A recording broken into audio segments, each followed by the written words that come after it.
Assalamualaikum warahmatullahi wabarakatuh. Salam sejahtera bagi kita. Salam Om Swastiastu, nama budaya, salam kebajikan untuk kita semua. Terima kasih atas kesempatan dan waktunya Dewan Juri yang terhormat. Dalam kesempatan yang berbahagia ini, izinkan saya memperkenalkan diri saya terlebih dahulu. Perkenalkan, nama saya Muhammad Radit Asigaf dari SMA Negeri 1 Sukatani, Kabupaten Bekasi. Dan dalam kesempatan kali ini saya akan berperan sebagai tim oposisi sebagai pembicara pertama. Saya menyatakan tidak setuju dengan mosi bahwa Dewan ini akan mewajibkan orang tua untuk mengikuti tes kelayakan sebagai syarat memiliki anak.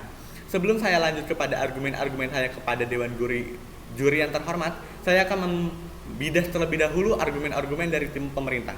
Mereka mengatakan bahwa setiap orang tua akan diberikan ujian sebuah materi mengenai kelayakan dalam mengurus anak yang akan melibatkan tim ahli dari pemerintah.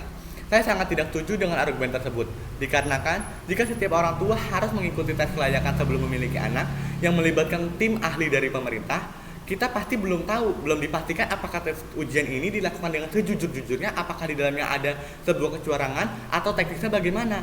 Dengan melibatkan tim pemerintah untuk membuat atau bahkan mengatur ujian kepada orang tua sebelum memiliki anak, sama saja dengan membuka celah bagi orang-orang yang tidak bertanggung jawab untuk melakukan kecurangan. Salah satu contohnya, yaitu pasti nanti di dalam ujian tersebut akan ada yang namanya suap menyuap. Karena bagaimanapun ada beberapa orang tua yang ingin sekali memiliki anak, dan karena adanya tes ini, beliau melakukan bagaimanapun caranya untuk bisa lolos dari tes ini. Walaupun berapa harganya, berapapun bayarannya, pasti dia akan mengutamakan bagaimanapun caranya bisa lolos dan bisa memiliki anak.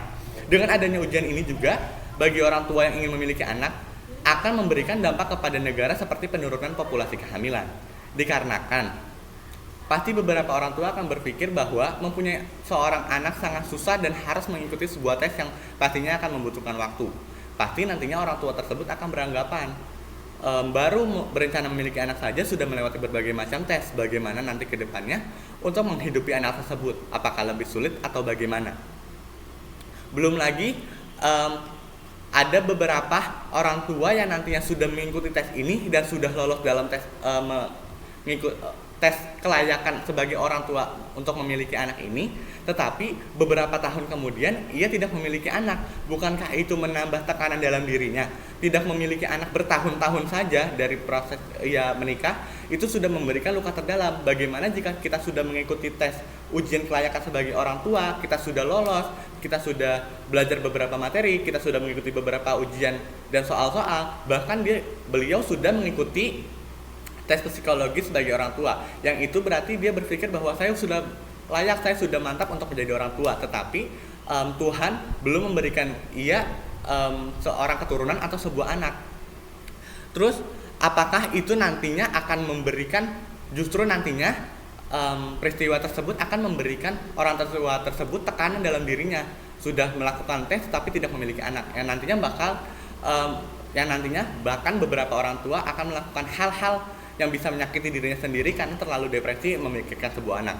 Terus dalam tim pemerintah juga berargumen bahwa tes kelayakan sebagai orang tua sebelum memiliki anak ini akan dilakukan oleh tim ahli dari pemerintah yang akan mengikuti sebuah pola pengembangan pola asuh anak yang didasarkan oleh tim pemerintah. Saya sangat tidak setuju dengan pernyataan tersebut, karena pola asuh untuk mendidik anak itu kita harus melihat dari karakteristik anak tersebut. Misalnya, anak-anak mereka adalah laki-laki dan perempuan yang belum dewasa atau belum mengalami pubertas dan saling mengalami suatu proses perkembangan sangat pesat dan fundamental bagi kehidupan selanjutnya.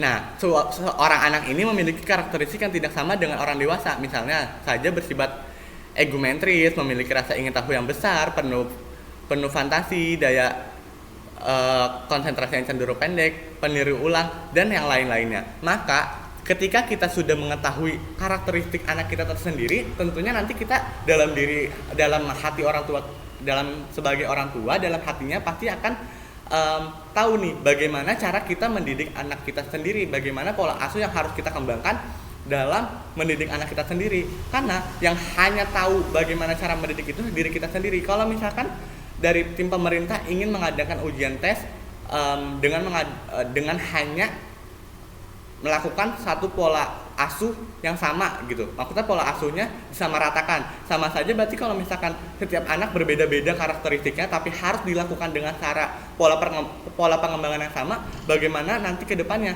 Bukan apakah itu lebih efektivitas atau bagaimana. Yang kedua, dalam sebuah pasangan atau dalam sebuah keluarga juga pasti yang ada namanya perbedaan. Jika dalam suami istri saja ada yang pasti perbedaan perspektif pemikiran atau perspektif bagaimana cara mengajar anak. Misalkan seorang ayah yang ingin anaknya bersikap pintar, penurut, penyayang, dan lain-lainnya, sedangkan ibunya ingin anaknya bersikap berwibawa, berkonsentrasi tinggi, dan memiliki daya ingat yang cukup panjang. Itu saja sudah memiliki perspektif yang berbeda dalam segi orang tua yang sama. Bagaimana kalau misalkan beberapa orang tua disatukan dalam sebuah tes yang sama untuk mengembangkan pola asuh yang sama? Bagaimana, apakah nantinya tidak ada perspektif yang berbeda, sedangkan dalam lingkungan keluarga yang hitungannya cukup kecil saja sudah ada perspektif yang berbeda? Bagaimana jika beberapa keluarga digabungkan untuk mengikuti tes kelayakan sebagai orang tua untuk memiliki anak yang dihadapkan dengan pola asuh yang sama? Pastinya nanti di dalamnya akan terdapat perbedaan dalam argumentasi mereka. Maka dari itu saya sebagai tim oposisi sangat tidak setuju bahwa setiap orang tua harus mengikuti ujian tes kelayakan sebelum memiliki anak. Karena anak merupakan anugerah dari Tuhan yang tidak tahu kapan datangnya dan tidak tahu kapan hadirnya dari dalam sebuah lingkungan keluarga. Mungkin itu saja dari saya tim oposisi. Sekian dari saya. Wassalamualaikum warahmatullahi wabarakatuh. Terima kasih.